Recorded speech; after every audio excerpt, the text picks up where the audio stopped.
Olá, passada a Copa, nós vamos falar um assunto um pouco mais ameno, orquídeas, né? Orquídeas do Espírito Santo. E para falar em orquídeas, a gente vai falar no seu principal membro, colecionador, e identificou várias orquídeas aqui do nosso estado, levou essas orquídeas para o resto do mundo, dando uma notoriedade ao estado do Espírito Santo na área das orquídeas, que era Roberto Causto. E ele desenvolveu durante anos da vida dele como um apaixonado colecionador de orquídeas e trabalhava também classificando essas orquídeas. E para falar sobre esse assunto, nós temos aqui a presença do seu filho, que é presidente hoje da Fundação Roberto Causto. Obrigado pela sua presença aqui. Falar um pouco sobre essa figura tão importante que foi o seu pai, né? E que nos deu grandes conhecimentos na área do cultivo das orquídeas e da diversidade de espécies de orquídeas aqui que nós temos no nosso estado. Gostaria que o senhor pudesse falar um pouquinho sobre quem era Roberto Causto. Bom, obrigado primeiramente pelo seu convite, agradecer a esse convite que você nos fez, é com muita alegria e honra que a gente está aqui. Falar do meu pai pesquisador, o Roberto Causto, que é um motivo de honra e de orgulho, né? Ele descobriu em torno de 128 espécies novas. 128, acho que, se eu não me engano, de Sim. Orquídeas, bromélias, sapo, peixe, ainda tem alguma coisa ainda que deve ainda sair a publicação sobre isso. Se eu não me engano, tem um peixe que ele descobriu lá em Pedra Azul, numa das nascentes do rio Jucu lá, né? E sapos, eu sei que são 3 que tiveram o nome dele. Enfim, é uma coisa muito gratificante, como você bem disse, graças a essas descobertas, realmente o trabalho dele foi divulgado no mundo todo, né? Ele ficou internacionalmente conhecido, talvez ele seja mais conhecido fora do país do que até dentro do nosso país, né? Um trabalho que eu costumo até dizer que dificilmente eu acredito que alguma outra pessoa vai conseguir chegar a esse número de descoberta, um pesquisador. Até porque os ecossistemas, de um modo geral, eles, vamos falar assim, diminuíram de tamanho, né? A pressão do ser humano sobre a natureza é muito grande, as áreas foram diminuídas.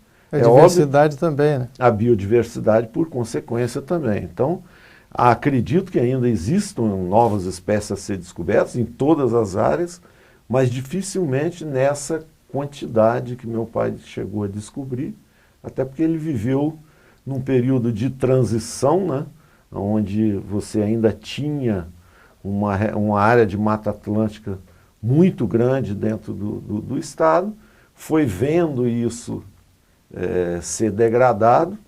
Inclusive, eu mesmo quando garoto, o meu irmão também, várias vezes a gente o acompanhou em visitas às áreas que eram derrubadas pelos os colonos para plantar café ou abrir para fazer pasto. Eram feitas as grandes derrubadas e a gente, ao sábado e domingo, íamos lá nessas árvores derrubadas e recolhíamos as orquídeas. Salvar as orquídeas. Salvava e levava para a reserva dele, né? Que ainda está lá em Domingos Martins, hoje totalmente preservado. Certo. A gente conhece muito as grandes orquídeas, né? Mas também muitas micro-orquídeas, né? Também foram trabalhadas por ele, né? Sim. Espécies bem menores. Né?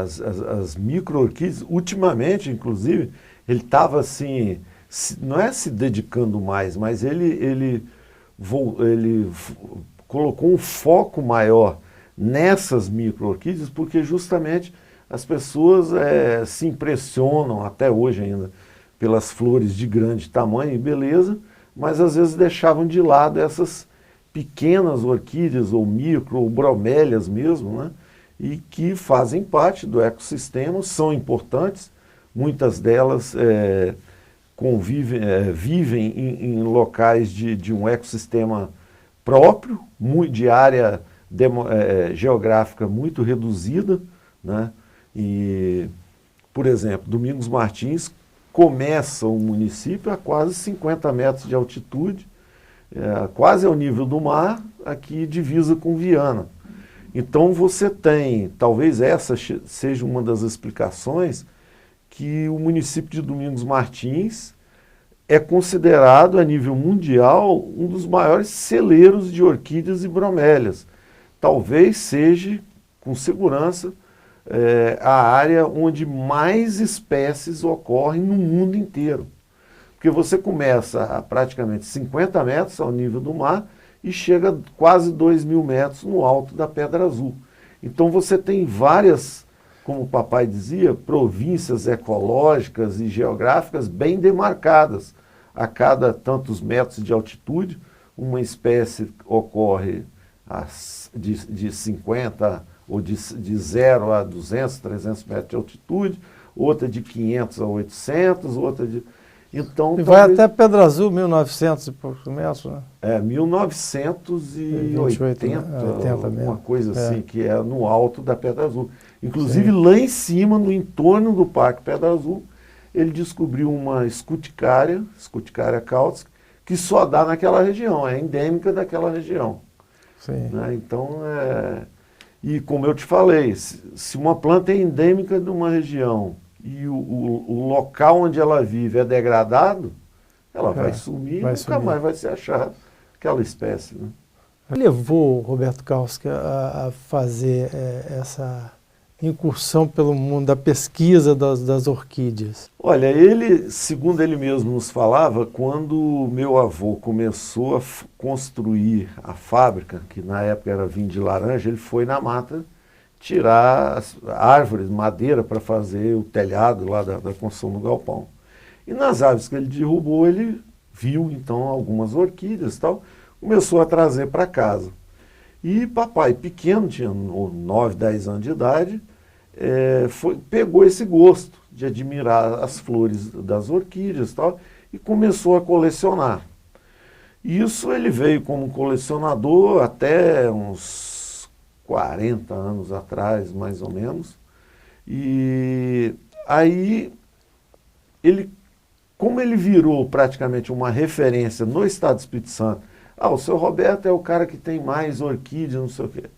Começou vários pesquisadores a nível nacional procurá-lo para saber se tal planta ocorria em tal lugar. Aí ele era muito metódico, passou a ser um informante. Ele anotava tudo, as coisas onde ele encontrava a planta, tal. Aí ele falava, tal planta ocorre em tal lugar, assim, assim, assim, tal planta assim, assim.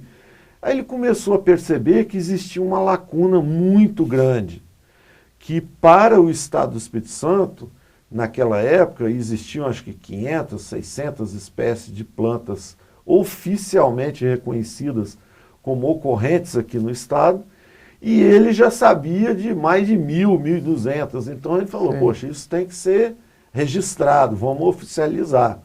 Sim. Aí ele virou ampulheta, ou seja, ele começou a direcionar a essas pessoas que o procuravam esses questionamentos. Olha, eu encontrei uma planta assim, assim, assim, que planta é essa? Aí o cara, é tal, tal, tal. E aí, numa dessas, apareceu a primeira, que eu não me recordo qual foi que recebeu o nome dele, que não tinha sido ainda descrita. Quando essa primeira planta recebeu o nome dele, ele falou, poxa, se tem essa, deve ter muito mais. Sim. E aí foi que ele começou a fazer esse trabalho. E aí começou a vir biólogo, e pessoal que estuda bromélia, e tanto é que ele descobriu a maior begônia do mundo, ocorre aqui na nossa região, assim como também a menor bromélia do mundo, ele descobriu aqui na nossa região, a menor orquídea do mundo. Vamos falar isso no próximo bloco, vamos a um rápido intervalo, voltamos já.